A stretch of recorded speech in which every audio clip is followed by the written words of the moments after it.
Assalamualaikum, Sanambo. Basuh lagi di channel Ambo WRY yang kini sedang berada di kota Bukit Tinggi. Tepatnya kini ko Ambo berada di Taman Monumen Proklamator Bung Hatta. Taman ko dibangun sebagai peringatan 100 tahunnya Bung Hatta pada tahun 2002 dan diresmikan pada tahun 2003. Di situ kita bisa melihat relief perjalanan hidup beliau dari masa ketenyo sampai tiba masa proklamasi.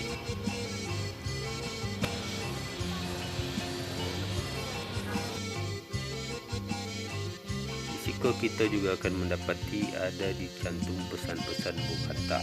Jadi ambil sangat perlu dibaca. Jadi kita tidak hanya berfoto-foto, berselfie-selfie saja siko sana ya. Jangan lupa dibaca juga tu.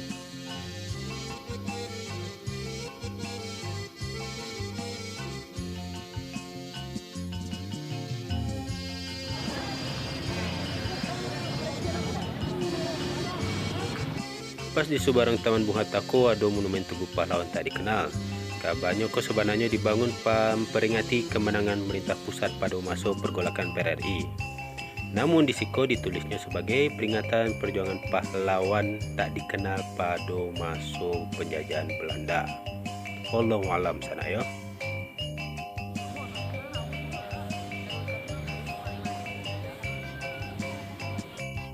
Berjalan kita tarik kate beko sampai ke tempat ikon wisatanya kota Bukit Tinggi yang pasti sudah terkenal kemana-mana.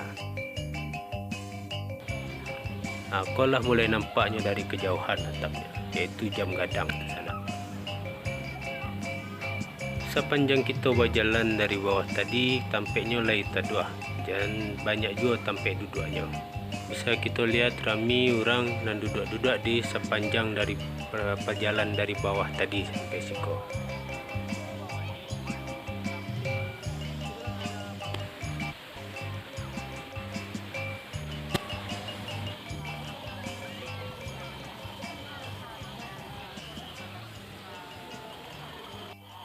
Setiap Ambo kamari kawasan ini memang selalu ramai.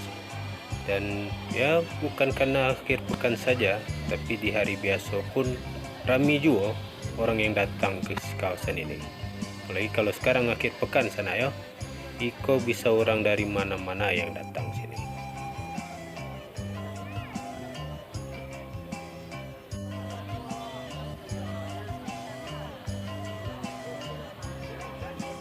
Nah, ikonnya primadona tampeko yaitu jam gadang. Kalau lah tiba siko, Ambo sarankan kita mengelilingi area ko.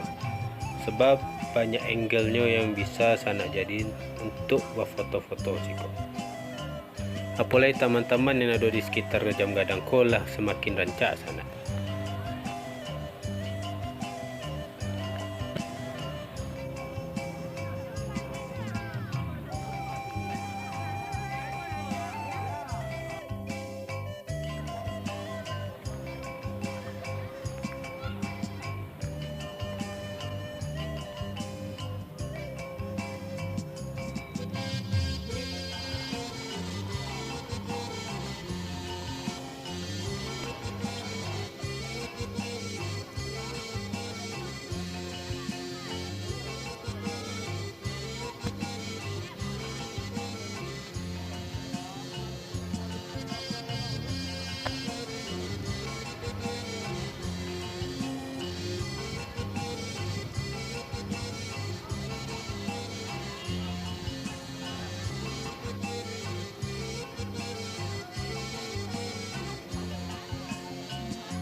Jadi beginilah suasana akhir pekan di kawasan Jam Gadang Bukit Tinggi.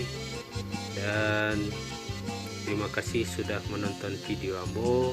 Sampai jumpa di video berikutnya. Wassalamualaikum warahmatullahi wabarakatuh.